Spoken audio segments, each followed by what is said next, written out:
What's up, guys? The Duck Opinion here, and we're playing this brand new game that came out today called Fallout 5.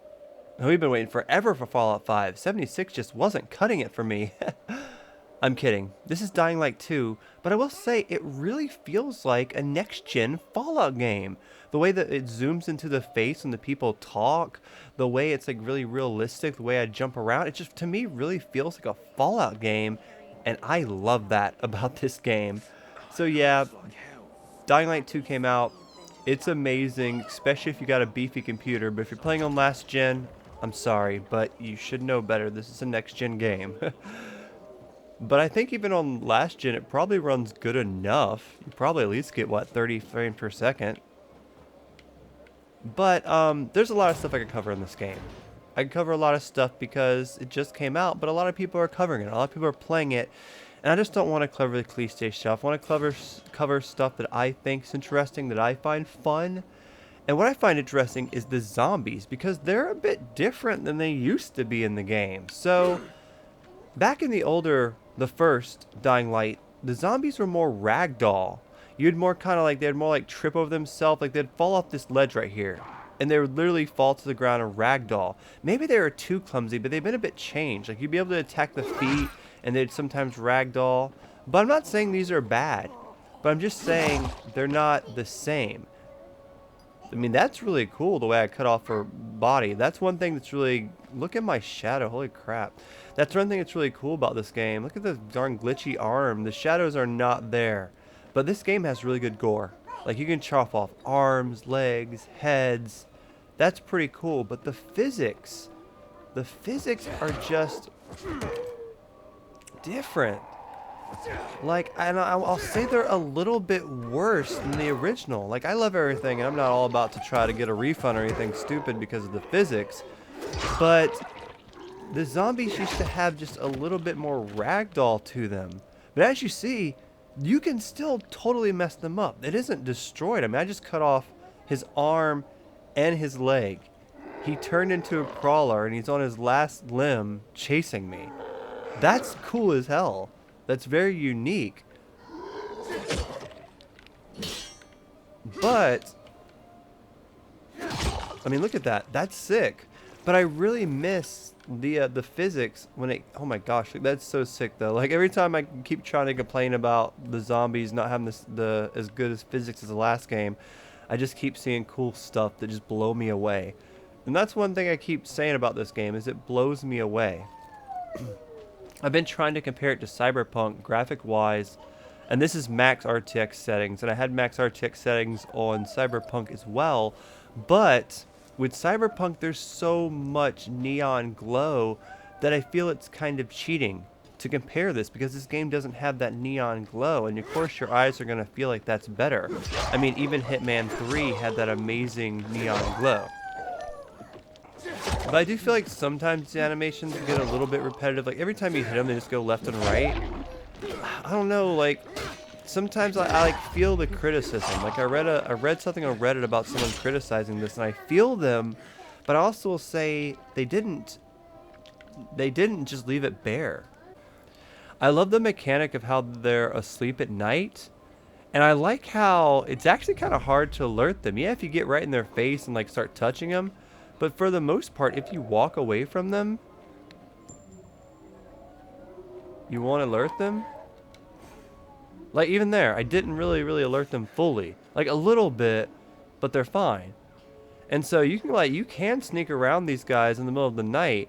I just been kind of experimenting with it. I played one where I was waiting for them to come out, and they didn't come out. It was nighttime, they never came out, and I couldn't go in the area. So I don't know if they actually do come out. They stay in sometime. But I love the gas tanks. You find these everywhere now, and you can literally throw them at zombies, and they're literally free pipe bombs. Oh, you saw how his leg fall off and he tried to get up? Like, I will say, the animations were a bit different in Dying Light 1. You could kind of freely kick a zombie off a curb, and it looked really cool, and he had more clumsiness. But I think they possibly removed that because it was a bad thing. Like maybe they made him too clumsy and they wanted to make him more not brain dead, more fun to fight maybe. Like that one just fell off the roof pretty good. So like they definitely still have great animations, and I still think this game is overall it's amazing. I do miss not being able to throw your weapons. If I can say, oh hey guys, you know what guys, you want to play some? Let's play some. But you can throw some weapons, like you find weapons you can throw, like this one. But 9 out of 10, it'll be the same exact throwing thing, and you're really not able to throw your weapons, which I really miss. I used to always just throw my weapons at enemies, and it was really cool. And I also love when the zombies eat the people that are after me. I love just watching the world. Something about this map, it really, truly, in my opinion, feels alive. Like when I go around here, there's always something going on, and I just adore that about this game. Man, that guy went flying. But do you guys hear that? It's hour 19, which means the sun's going down and the zombies are coming out. So we need to stay human. Do we hide? We don't hide because in this video I want to show off the nighttime. Oh, almost died. How it changes, how it looks, the feel. Alright, so they have this special feature at nighttime where you have to kind of be in like a UV light ray so you don't turn. Oh, there's more stuff on here. And you'll basically turn into a zombie and die if you let your meter go all the way. And I think this is a really cool idea. It's kind of like the Walking Dead vibe where everyone's infected. And so whenever you die, you turn no matter what. Let's turn on this light. It's getting bright. Oh, okay. But look how dark it gets. Like, it's dead dark in here. I can't see anything. God, this game's gorgeous. There's only one zombie in here now because everyone left. Like normally there'd be a lot of zombies in here in the daytime, but everyone left because it's nighttime. And I can look around here better. Somebody wants my attention, although we're about to go to the park and you're about to get my attention for the next 2 hours. But we got this. Mwah. I wish you could help me with this. In a couple of years, she'll totally be helping me with this, just like Harley does. It's going to be quite fun. But it gets so bloody dark in this game. I love it.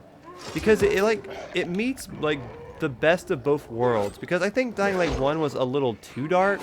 And in Dying Light 2, it can still get that dark.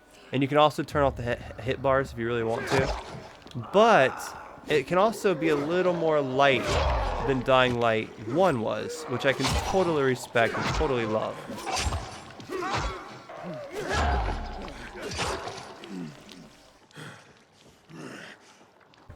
I do adore the parkouring in this game, and I couldn't imagine when I start getting the zip line and stuff like that. Which I know is probably, oh my gosh, at the end of the game, but... Dog, run! The zombies! They're doing some weird chase thing. They climb weird. Yeah, climb weird. They do climb weird, don't they? Oh, I have to... It is funny though, you can like eat shrooms like this and it'll give you like more immunity to high. So basically if you get high you can't be killed.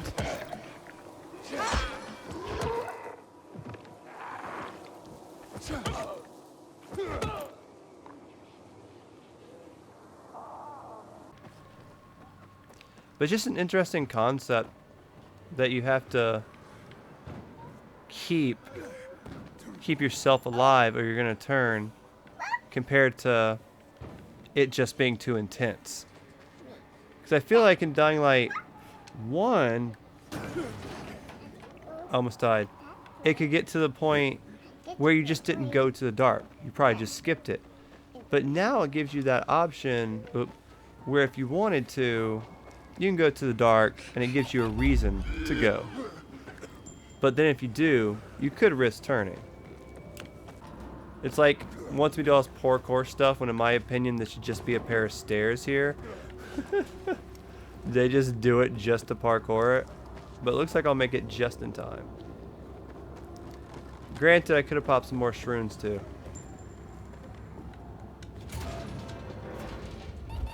Oh, it burns so good.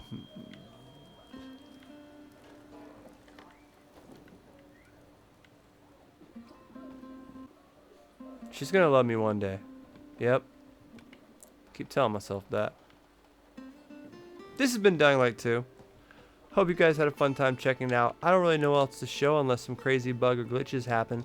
But if you have any ideas, let me know. This game is absolutely breathtaking on an RTX 3070. We're getting about 80 to 100 frames per second. It's on max settings of RTX mode, ray tracing, and it's downright gorgeous. Let me know what you guys think in the comments below. And maybe we'll make some more videos for this. We can think of some cool stuff to do that's not like cliche and not what everyone else is doing. And we'll go from there. Thank you guys for watching. Dusk and Fly. Like, subscribe. Peace.